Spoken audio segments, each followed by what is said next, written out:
What's the definition of wealth? Well, if you made $2 million a year every year for the rest of your life, would you think you were wealthy? I sure hope so. Yeah, I would. In this day and age. If your net worth was $10 million, would you think you were wealthy? Net worth? No. I don't think so. Well, assets minus liabilities. Statistically speaking, you're wealthy, right? Yeah.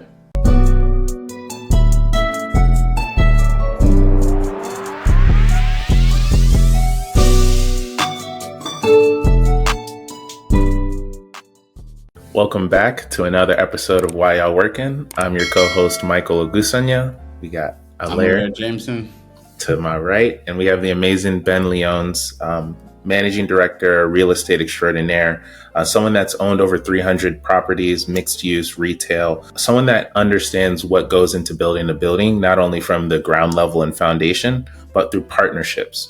And we spoke a little bit earlier about partnerships and relationships. Now, it's so important to know who you're trusting when you're going into business. And you've had multiple experiences working with great people and working with great people that didn't really show you their true colors until things fell through. So want to hear a little bit more on how you can help people leverage partnerships in real estate. Yeah, so I'm going to expand that to how to make sure that your early roadmap as you're building a business, whatever the business is, whether it's a real estate business or whether it's a lending business. Most of my businesses were lending businesses. And I made a tremendous amount of mistakes. Now, keep in mind, I became self-employed and started my first mortgage lending firm at age 21. And I built up by my late 20s, I built up a company that was producing $100 million, $200 million of loans and $10 million of revenue. But let me just explain. So before anybody gets excited about that, I made so many mistakes that it cost me millions of dollars. And here's the advice. There are ways to run a business where a young person who's never run a business, and I'm not putting age on it, but there's great truth to learning from those that have already succeeded before you and learning how to do something. And because I was 21 and the partner that I took on was really just kind of a silent capital partner, I was left to make 15 years of mistakes. Now, I survived them, okay? I paid an enormous price for this education. I mean, millions and tens of millions. And when people talk to me about this segment, I say, look, you don't have to pay this price because there's a story about Jamie Dimon. I don't know, does everybody know who Jamie Dimon is? He is who is he? Yeah, Flex. I did get an offer from JP, but. JP Morgan, yeah. Right. So do you know who Jamie Dimon worked for a handful of years when he was younger? He worked for a guy named Sandy Weill. Do you know who Sandy Weill is? He was another important finance dude. Sandy Weill was the chairman and founder of Citigroup. Yep. Okay, so my point of all this is that there are many people that knew how to run a finance company, a financial services company, and a lending company, and a bank that I could have drawn information from and learned really how to architect and organize a business. I didn't do all those things. What I did was I said, because my core competency is in an area of sales that doesn't qualify me to run a business effectively. And my advice is that people should either go to work for somebody for a couple of years, knowing that that's the investment they're making in the education, or they should bring in a consultant, or they should study somebody who's already executing in that industry at that level that they want, and study it in a way that's not superficial. I mean, really study it. And that's my advice, because it'll save somebody millions of dollars. And I'm not kidding. It cost me tens of millions of dollars having to figure this out in the first 15 years. And we spoke about it with our last guest. Advice I learned was you can't outsource your idea. Something that's often taught to me is that a bit of what you're saying? Really get your skin in the game, like approach each investment opportunity as an expert and try and become that expert before partnering on deals? Run a company on paper first, every company, because you have an idea and you've got to map out and you've got to think through every single area of the execution of the idea. And the thing you don't want to do is you don't want to think that your ego, that your way is the right way without having other experts weigh in and of how you're making the decisions in all areas. I mean, every company has some level of accounting. Every company has some level of software. Every company has some level of legal issues. Every company has some level of ways to approach from a sales and marketing perspective. And often what happens is entrepreneurs have an ego that gets in the way. And what they do is their ego says, I got this idea. I'm the owner of this idea. We're going to run with it my way. And there are very few people that, without drawing from other resources, can really execute well. So what I've learned is this. I run a company that now has partners that are smarter than me. Now, I'm really smart in one area. Nobody's gonna outrun me in that one area. You can't build a company in one area. You got to hire really, really bright people. And I'm a talker. I'm a sales guy. I'm an asset manager. But what I've done was I surrounded myself with engineers. I've got some really, really smart people that are detailed, organized, analytical, that save my ass. But it took many years to have the ego, to put my ego aside and know the difference between the right hire and the wrong hire. It really comes down to grade everybody A, B, and C, okay? And take the time to do the due diligence, because what happens as entrepreneurs is we hope the person's the right person, but we don't take the time to really make sure that individual is gonna help us. And the last thing I'll just say is that often what happens is in a partnership, we find like-minded, like-talented individuals to be our partner. And that's actually the opposite of what you want to do, okay? Because you don't need two people with the same personality. You don't need two people with the same skills. You don't need two people with the same strengths. You actually need the opposite of that. You need people that will save you from yourself. Excellent. And those ideas of leaving the ego at the door and team building, are those some of the elements you touch on in your new book, From Worry to Wealth? Step-by-step guide to building overall financial and achieving financial success. Are those some of the topics that you highlight? Actually I don't, because I have a very laser focused use for that book. And that's really to answer one question. People ask a question, how do I become wealthy? And I've been around a lot of wealthy people. When you run private equity funds, you're around wealthy people all day long. And I've been fortunate of reverse engineering a formula that I have seen for 30, 40 years, not just my own execution, but the people that have executed, that are self-made multi-millionaires. And to me, wealth is not 5 million. Wealth in this day and age is 10 million or north as a net worth. And so that book specifically asks the question, if you all said, what is the formula for becoming wealthy? It doesn't answer the question of how do you best build a business. No, I appreciate you mentioning that question, right? I think that what is the formula for becoming wealthy, and mentioning that your specific lane is in lending, right? Your formula was lending for you because you just happened to stumble upon the right situation at the right time. However, for other people, you're also notating that it may be something different, and you're not to say that one way is better than another way, right? We want to make sure that everybody is aware that whatever your strengths are, you want to make sure that you're leveraging your strengths to find your way out of whatever that is, correct? So, Alairé, my book is industry agnostic. It doesn't talk about finance, doesn't talk about what I did at all. Gotcha. Okay. It doesn't even reference me, because the formula can be applied, and I stand by this, that the formula, the variables in the formula. Let's talk about a chocolate cake. If the three of us all wanted to bake a chocolate cake, which is pretty scary for me baking a chocolate cake. But the first thing we'd all do is go get a recipe for chocolate cake. And do you think all three of our recipes all would have sugar, like most likely? We'd hope. Yeah. You think it would have flour? Yep. Probably. Maybe eggs. I'm guessing it would probably have a little salt. I don't bake, but I'm guessing it would have like chocolate if we baked the chocolate cake. Okay, and it would give us instructions on what to do, and it would tell us how to put it in the oven and things like that. Now, let's pretend that all three of us almost got the same recipe. We have ingredients, but then we have the way to use those ingredients, right? Mm-hmm. Now, would all three of our cakes look and taste the same, do you think? No. Probably not, because we all have our own ways of doing things, and we don't all necessarily have the exact same measurements of ingredients, but we fundamentally have the same ingredients. That's what the creation of wealth is, and that's how I define it in my book, that fundamentally we all use income as a driver. Okay, we all use the acquisition of assets as a driver. We all use leverage of some sort as a driver. We all use time as a driver. I call these variables. How we each use our time, how we each decide to leverage money, people, time, knowledge, technology, how we decide to go about acquiring assets, and how we decide on what vehicle or vehicles to use for income. These are all ingredients that go into our financial life. And it's really your core competency may be very different than mine. How you decide to make your living may be different than me, but here's the same question for all of us. Can you scale what you do? I talk about a story about an Uber driver. You know how long it takes to become an Uber driver in terms of hours, invested hours? Is it 60 to join the platform? It's about 3. 3.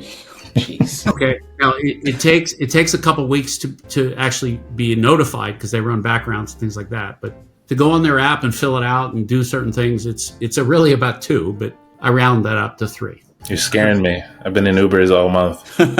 So the barrier of entry is about 3 hours. Okay. Now the moment you're an Uber driver and they approve you, when can you start earning? The answer is immediately. Now, what's the average Uber driver make in the United States? It's about $22.50 an hour, $23 an hour. Okay. So let me ask you this. If you were an Uber driver and the barrier of entry was 3 hours, and the barrier of effort's immediate, but I interviewed you a year from now and said, how much are you making per hour driving an Uber? Your answer would still be about the same. It's still about $23 an hour. So there's no path to you to scale. You still can only make $23 an hour. You have to use some other strategy to scale. You have to decide if that vehicle you invested 3 hours to put yourself in a vehicle that makes $23 an hour. Now, it's actually a lot less because you have wear and tear on your car and gas and everything. But often what happens is people are on a vehicle where their hour isn't worth enough and there's no path to scale. So variable A has to do with what your vehicle you're on to achieve the income you need so that you can satisfy variable B. Variable B is the acquisition of assets. Let's say I was a school teacher for 40 years, but every year I bought a rental property and I used somebody else's money to do it. And over the first 20 years, I bought 20 rental properties. Okay, in a matter of time, I'd be a multimillionaire because my tenants would pay down the debt on the assets. So variable B in the formula has to do with the acquisition of assets. I tell a story about a 27-year-old who bought a Smoothie King. He put $25,000 down and financed the other $125,000 by the franchise. So he paid $150,000 for this franchise. 3 years later, that franchise was generating about $1.6 million of net income. Okay, he could have sold that franchise for a boatload. So the point is he leveraged. He only put $25,000 up.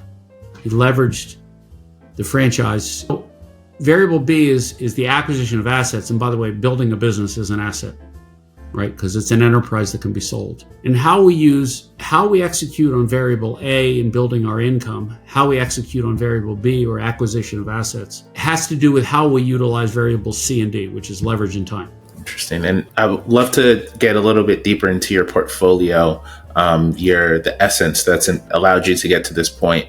Have you invested not only domestically in the United States, but have you looked at properties and opportunities outside of the United States as well? I've looked. I've got I guess we'll call it a timeshare in Mexico.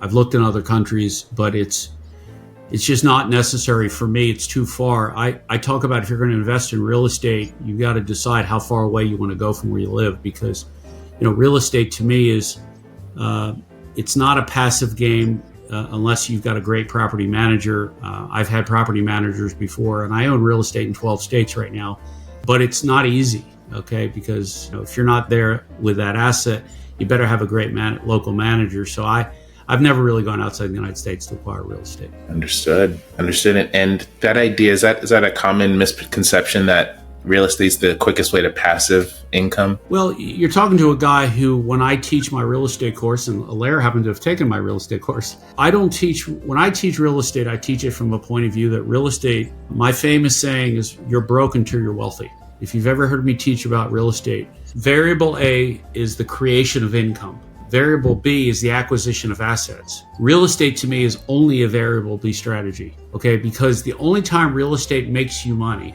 there's only 2 times. One, when that asset is most likely paid off or near paid off and it's producing a boatload of cash flow. Or B, when you can borrow against it tax-free and take that cash and invest it somewhere else. or actually see when you sell the asset. But I tell people, try not to sell assets if you can, because one of the mistakes I've made in my life is that I bought a lot of assets, planted a lot of trees. Think of it like a forest. When I was 18, I learned how to buy real estate. When I was 19, I started buying real estate. By 25, I had 100 rental properties. By 30, I had 200 rental properties. Unfortunately, 10 years later, when there was a boom in my late 30s, there was a real estate boom. I said, okay, I'm going to sell it all. I didn't sell it all, but I sold most of it because I thought that that was the time to cash in. Biggest financial mistake of my career, because I had already planted all the seeds. Those seeds had started to grow. And instead of just waiting for the fruit to mature, I decided to pull the tree right out of the ground. Then I had to replant a seed. What a waste. What a waste of all those years fertilizing and watering the tree. So I teach real estate solely as a variable B strategy. Real estate is meant to create wealth. That's it. I own today a lot of real estate, but the problem is that if you go back to my 20s and just take that same real estate and fast forward it to present day value, the amount of money that I would have today being thrown off by that real estate is a large number. It's a large number. And I had already taken the time to plant the seed. I made the investment in the knowledge. Think about it. I took my time and learned. I took my time and risk and invested. I borrowed a shit ton of money from a private investor at 2% a month. I put myself in financial harm's way. Okay. I got past the hard time and I decided to unload. I made the biggest worst decision on this planet. So that's why I like to talk and teach now, because I did it wrong. Now, a lot of people would say, well, Ben, you're doing okay. Well, no, I had to replant all those seeds. That's not what I want my students to hear. I want my students to understand that if they plant the seed, they don't have to keep investing and planting the seed. Seed's planted. You do it once, you do it right, you got it for life, basically, is what I'm hearing from you, right? Well, that real estate today would have produced fruit every year without the harvest. You understand that? Yeah. Look at, we have a limited amount of time. And if we can use that time correctly to plant and water and fertilize and manifest a tree, have a tree grow, and that fruit is never ending, that's the creation of wealth. Because I could have taken those fruit trees and borrowed against it and planted a lot more trees, and it would have been exponential. And don't get me wrong, I still own a lot of real estate, still had a lot of real estate, produce a lot of fruit. I got in so early with so much harvest that, you can do the math. 200 homes in Baltimore City today with an average value of around $300,000. That's $60 million of real estate. Solid real estate right there. Okay, that's just one harvest. That's just a harvest in my 20s. I did plant again in my 30s and in my 40s and in my 50s, and I'm still buying real estate. But the point is that the harvest was already done. $60 million producing probably $4 or $5 million a year of income forever, except I had to pull the tree up in my 30s. Gotcha. And let me ask real quick, being a full-time real estate investor from the time, from 18, right? When was the transition for you to realize that when was the realization that the vehicle that you were on lending was your aspect to getting that cash flow that you needed to? Alairé, I'm so excited you asked me this question. I love telling this story. I love it. This is my favorite story, I think. And don't ask me how a 19-year-old knew to ask this question. So I worked for father and son. Father was 70, retiring. Son was 40, 40s, low 40s. Father was very wealthy. Son was not. Son worked for the father for 20 years. I said to the son, driving down the road one day, I was 19, so it was 1984. I said, how much real estate do you own? The son said, 7 properties. I said, how much real estate have you bought working for your dad for 20 years? He said, oh gosh, 300, 400. I said, you only have 7? And I said, why is that? He said, because I had to keep selling the real estate to keep my livelihood going. I was a buyer and a seller. So in other words, he was not an investor. What was he in real estate? He was not an investor. He was what? He was a trader. Swing trader. He was a trader. He was like a stock trader, a bond trader. He was a trader in real estate. And I said to myself, the guy had a license to lend money. I said, you know what? Think about the wealth creation formula. You need a vehicle for income so that as you acquire this real estate, So fast forward 20 years of this guy's life. Imagine if he had a lending business that was producing income and he had held on to all these properties as rentals when he was in his early 40s, what his life would have looked like. That's when the epiphany hit me at age 19. Real estate is not for trading. Real estate is for investing and buying and building net worth. Okay, and a lot of people that flip houses and all that, I think they're nuts. Why is flipping such a bad thing? Because that's an income strategy. Because we have to look at the creation of wealth, and maybe on this podcast we don't have the time to dig in. But we're talking about the question that people ask me all the time: how does wealth get created? What's the definition of wealth? Well, if you made $2 million a year every year for the rest of your life, would you think you were wealthy? I sure hope so. Yeah, I would. In this day and age. If your net worth was $10 million, would you think you were wealthy? Net worth? No. I don't think so. Well, assets minus liabilities. Statistically speaking, you're wealthy, right? Yeah. The problem is most people trade their time. We work about 100,000 hours in our lifetime. We trade our time for dollars, but income doesn't make us wealthy unless you can make a shit ton of money. Okay? If you're going to take the time to acquire an asset, i.e. plant a seed, you're going to take the time to renovate the house, and you're going to sell that asset so that asset no longer exists. You traded your time for income. Now, if you're disciplined enough to take 100% of that income and invest it, then it's fine, but that's not what people do. So using real estate as income, I don't subscribe to it, because I'll give you all the studies you want to see, but flippers don't become wealthy. But they can become cash flow rich. It's just it's the point at which, if they're taking the assets into their own hands and then managing it, or the pursuit of wealth is about the creation of wealth and a process of wealth. And Alairé, you can take your time all day long to make money. What you do with that money is the most important thing. Now, you're taxed on the income, aren't you? When you own the real estate, are you taxed on the growth of that real estate? No. Okay, my son wanted to go to college. I have 4 kids. They all went to college. My middle son wanted to go to college. His college tuition was $211,000. You know what I did? I took one of my investment properties down in Florida that I've owned for 30 years, had a ton of equity. I got out a loan at 3.5%, because that's when the rates were 3.5%. I borrowed $200,000 cash out. I paid for his college. It's tax free. Nice. If I sold the house, I would have had to pay capital gains tax, right? So there's fundamentals of look, I teach my own theory in real estate, okay? I just think that when we're talking about wealth creation, and I say to you, what is your plan to create wealth? You've really only got 2 vehicles to latch onto. You've got an income vehicle or an asset vehicle. That's it. Yeah. Or both. I mean, W-2s are the most taxed group of people. And I'm learning that now, being in the finance world. Just the amount of taxes I pay compared to the amount I make when I was running my business is 2 completely different things. That's right. You know, wealth is not it's not a sprint, it's a marathon.